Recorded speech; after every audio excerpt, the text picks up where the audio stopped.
Baptized Dorcas, where I share my life experiences. I hope you find my stories entertaining, informative, or relatable. I made 2 videos based on the story of how I lost my right ear because of helix piercing back in 2022. I already uploaded the first part. I'm still editing the second part, which will upload later in the week.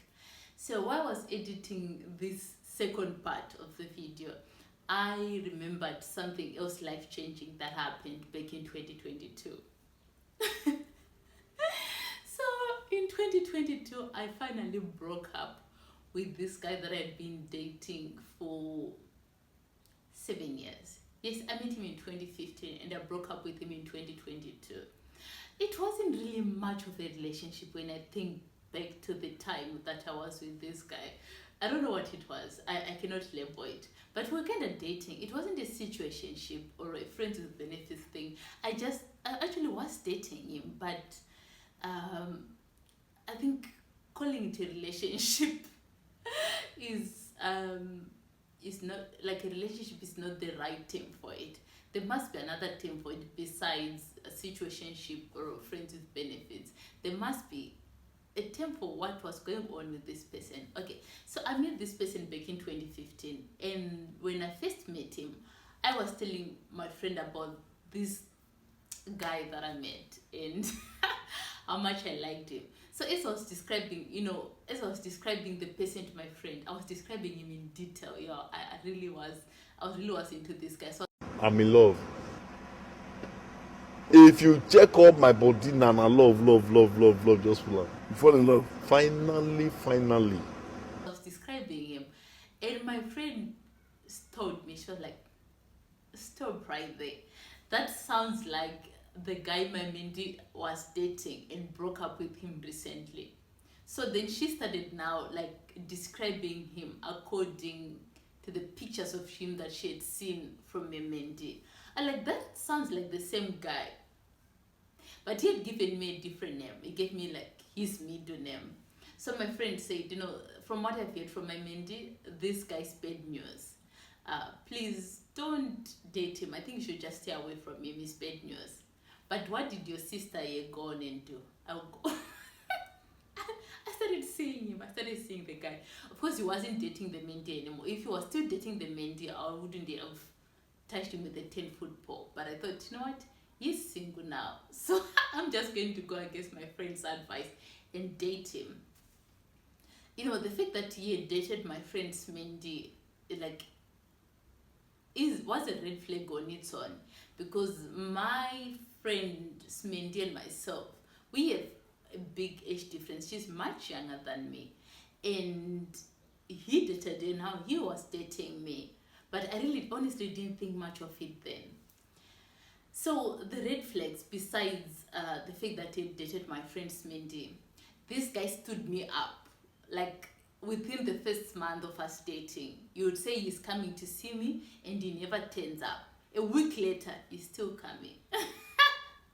But I completely ignored this red flag. And like, sometimes you tell me things that made absolutely no sense.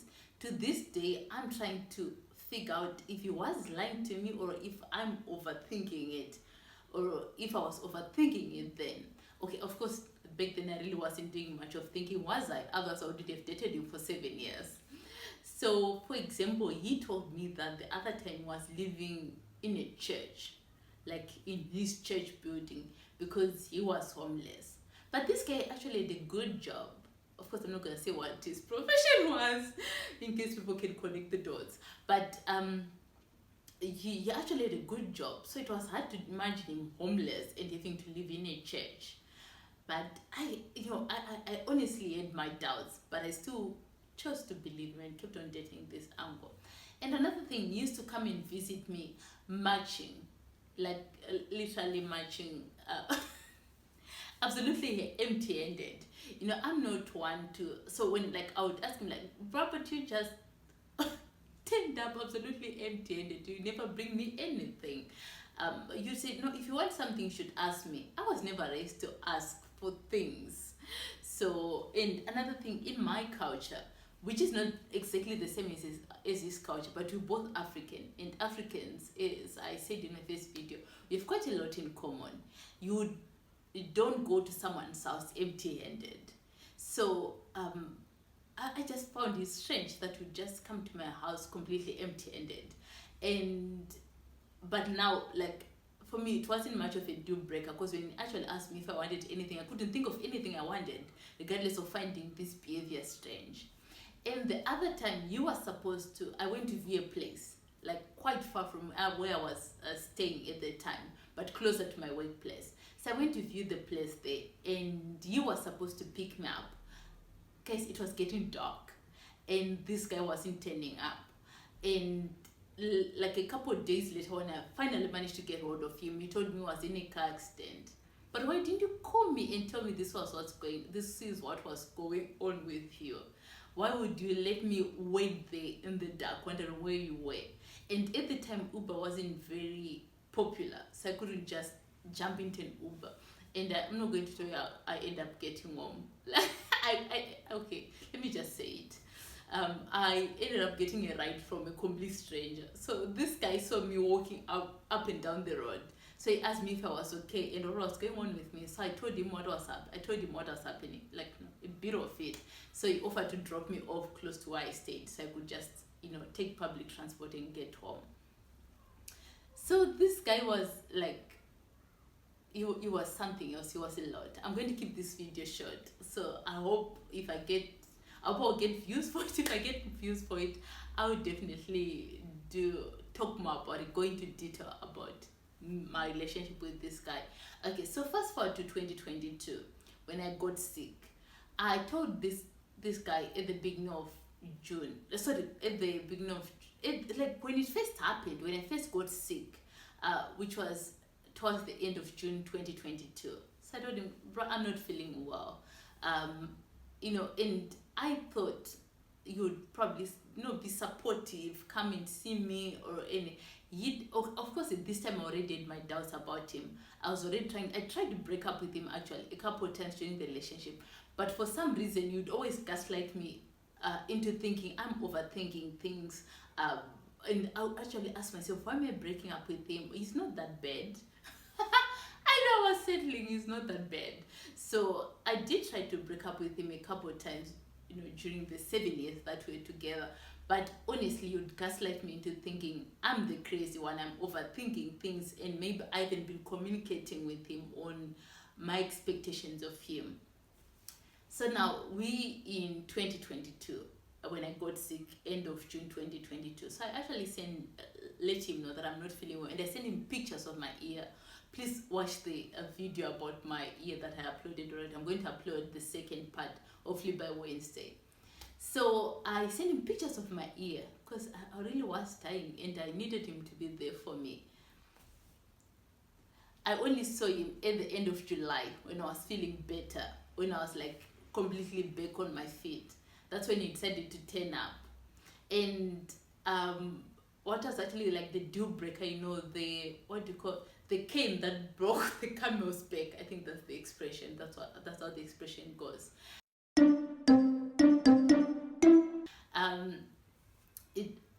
I was craving watermelon. I really wanted watermelon at the time, but watermelons were out of season, if I'm not mistaken.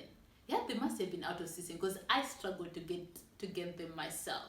So I said to him, if you can bring. So when he said he's coming to see me, I asked him if he could please bring me a watermelon or anything watermelon flavored. So he told me that you ran around, hopefully you ran around looking for watermelon and couldn't get it. So he sent me a message and said, I went to this and that shop and I couldn't get anything, and I phoned around, I really cannot get the watermelon he asked for. So he came to my house empty-handed. So if you couldn't get the watermelon that I was craving, please get something else. Get me an orange, get me a pineapple, get me anything.